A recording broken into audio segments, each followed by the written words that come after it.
Good evening. I'm your host, Karen Hudis, and this show is the 34th segment in the DC TV series on the network of global corporate control. Today's segment is following up on a prayer of Ferdinand Marcos. If America fails, then the world is lost.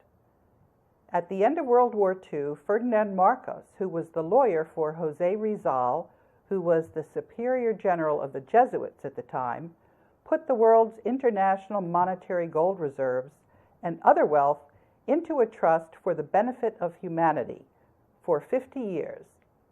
That trust is called the Global Debt Facility, and it's administered by the Board of Governors of the World Bank and the International Monetary Fund.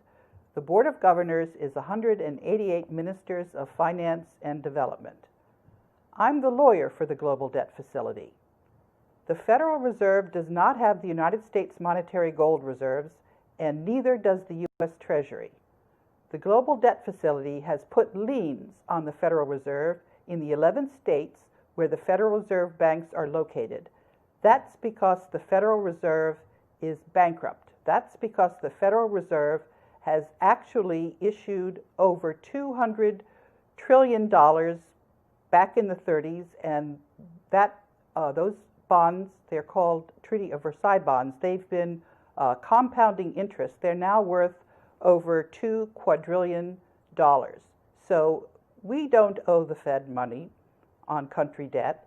It's actually that all of the country debt can be offset against this $2 quadrillion. The Fed's dishonesty in refusing to admit that people do not hold valid legal title to their property, that federal judges are sitting in bogus courts that are not the courts in Article 3 of the Constitution, because the United States federal government is being run according to a second secret constitution that the banks put into place in 1871, instead of the Constitution of 1789 that many people still think is in effect. People's opinion of the legal profession has tanked. So has their opinion of journalists. 2/3 say the national news media has a negative effect on the country. And just this past week, I tweeted something which was retweeted 52 times. I said, let's face it, none of the media is telling the truth. And the reason why is because the media is owned by this network of global corporate control.